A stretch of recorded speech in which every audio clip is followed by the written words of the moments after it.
Is it all clear? There's airsofters around. What's up, guys? Welcome back to the Gear Locker, and welcome to episode 3 of Roast Your Kit. And this time, you're forcing me to roast your kits. And I'm not talking to the impressionists out there. I'm talking about the Airsofters and some real military and gun guys. As always, stick to the end of this video to see my favorite one out of this hodgepodge of kits you guys have sent me, as well as to find out all the details about episode 4.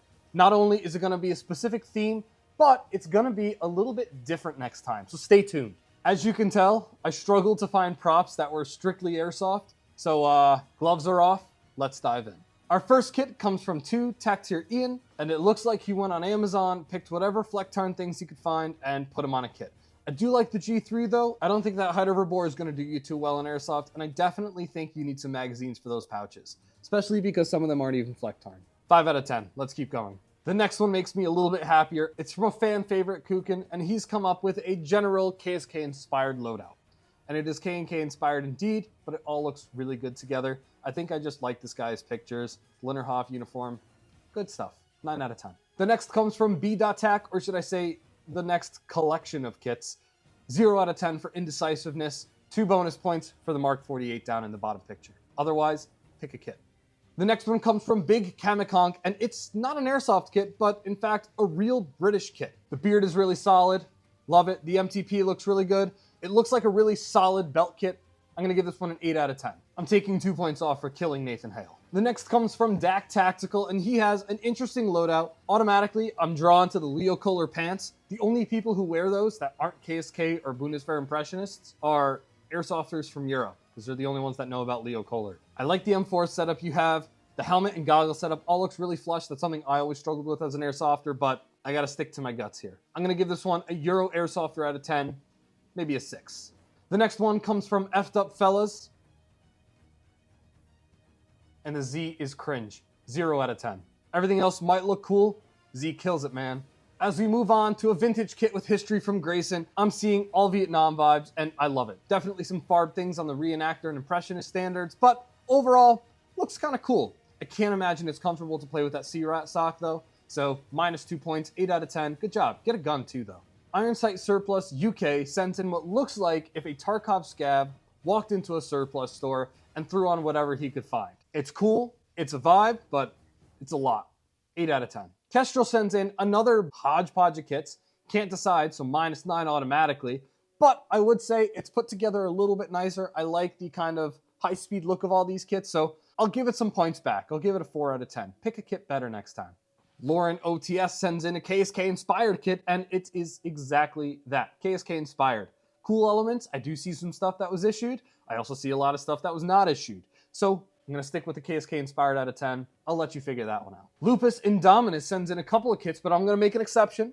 One of them is a KSK style kit. The other one is his active duty kit. His KSK style looks really good. I love the details on it. The picture also looks pretty damn cool. And on the other side, you're the only person so far that I've seen run a Mobast carrier, and it actually looks like it fits. I'm going to give you bonus points on that one. 11 out of 10. Good job. Monolith Media Airsoft sends in a Stalker style kit. I've never seen or played whatever the Stalker thing is, but it looks cool. You definitely cannot be breathing in healthy materials though. So for your safety, I'm going to give you a 7 out of 10. Obermarschall sends in a Swiss Alpenflage kit, and the PKM is cool. I'll give you that. And the smock is cool. You can carry all your gear. That's great. But where's anything else? I want to give it higher because Swiss Alpenflage is underappreciated, but there's no kit. 5 out of 10. Let's keep going. Operator Kikosk sends in a multicam Tropic kit. The only one I've seen sent in one of these videos, and honestly, it looks cool. I think what I like better is the playing environment behind you. Abandoned stuff is super cool. Definitely not an American thing, a Euro thing. But overall, I like it. I like the 416, so I'm going to give you a solid 8 out of 10. Next, we have one from a returning roastee, Payloadco.airsoft. And while I cannot tell you what camouflage pattern this is, roast me in the comments all you want for not knowing it, it looks cool. The shoddy on the back is a vibe, nice touch, and it looks like you're running a G3. Huge props for that. You're one of the few airsofters that actually has a reason to have shotgun shells on his kit somewhere. So for that, 8.5 out of 10. I'm only taking a 1.5 away because I can't tell what the camo is. Stefanmagnificul sends in some sort of Eastern Bloc kit. And dude, I love this. This is awesome. You are one of the few people who I'm assuming Gen Z by those finger gestures that actually has some good taste. So nice job. 9.5 out of 10. Tack Lives Matter sends in his real kit that he uses, and this is pretty darn cool. It's a lot of high-speed gear, lots of multicam. You got some AOR1 in there. I like it, mostly because it looks functional and usable. It looks like everything on there has a reason for being there, and you know airsofters, they tend to fill every Velcro space with patches and every molly row with a pouch. This obviously is not an Airsofter's kit, and you can tell, so nice job. Gonna give this one a 9 out of 10, only because I don't see a blaster in it. As I keep going, I have a Rust 4 kit from TGray.Zapad, and he was bold with sending this one in. You know how I feel about leaf suits, but he's only wearing half a leaf suit, so we start at 5 points. I do like how this is a very aggressive looking direct action kit. Minimalist, everything you need and nothing you don't. The leaf suit kind of puts it in a whole different ballgame for me, but I'm going to give this one an 8 out of 10. The first stance of you walking is baller, dude. That makes up for that suit. The one and only Grex sends in his kind of mishmash of camo, and it looks pretty cool. It's really hard to play airsoft or do anything of that sort without some magazines and a rifle. So I would like to see that. I'd also like to see in a cool background. I'm going to give this one a 6 out of 10. Just spice it up a bit with the cool stuff you need. The Real Frost sends in his 80s style kit, which looks to be kind of like a Panama invasion kit. I really like the vibes. I'm working on one of these kits myself. Good job, dude. I'd love to see an Alice Ruck in this kit and maybe not do the cringy meme face. 7.5 out of 10, but it's only because of the finger pointing.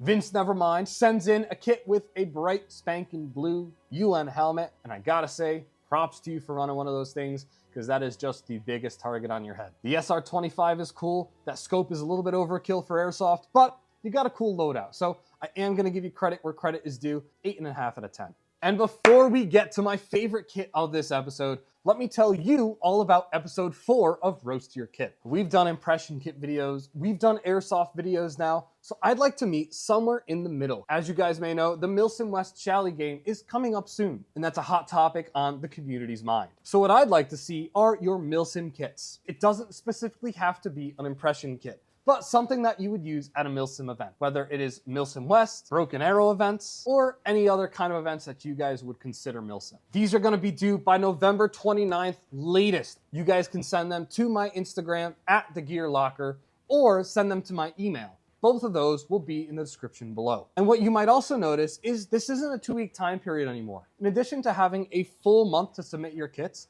I'm also gonna start doing that for every episode here on after. I love doing these videos. They engage with you guys a whole bunch, and I know you guys enjoy seeing them as well. So I appreciate your support. So to give you guys more time and to give myself a little bit more time, we're gonna extend it for that full month.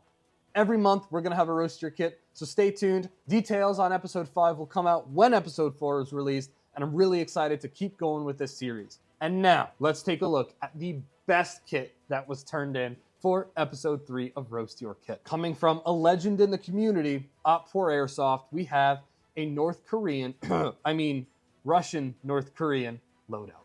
He hit the nail on the head a little bit too much with this one. It's a little bit too relevant to the time frame, and I love it for that. The Chi-Com on the Russian camo with that beautiful AKM just puts it all together. It looks like you went through that assembly line, picked up all the gear that they were throwing at you, and went right to the front lines with your cans of dog meat. If you know, you know. Op4Airsoft, I'm gonna give you a 20/24 out of 10. Good job, dude. This was really cool to see. I've seen this poking around on the internet, so I'm so glad you sent this in. Give this guy a follow as well. He does awesome kits. So, as always, thank you guys so much for checking out the video. Get your Milsim kit in the next episode, episode 4 of Roast Your Kit, by November 29th. Thank you guys for joining us for the short but mean episode. This is Roast Your Kit. I'm the Gear Locker, and we'll see you in the next one. Please tell me I have enough recording space.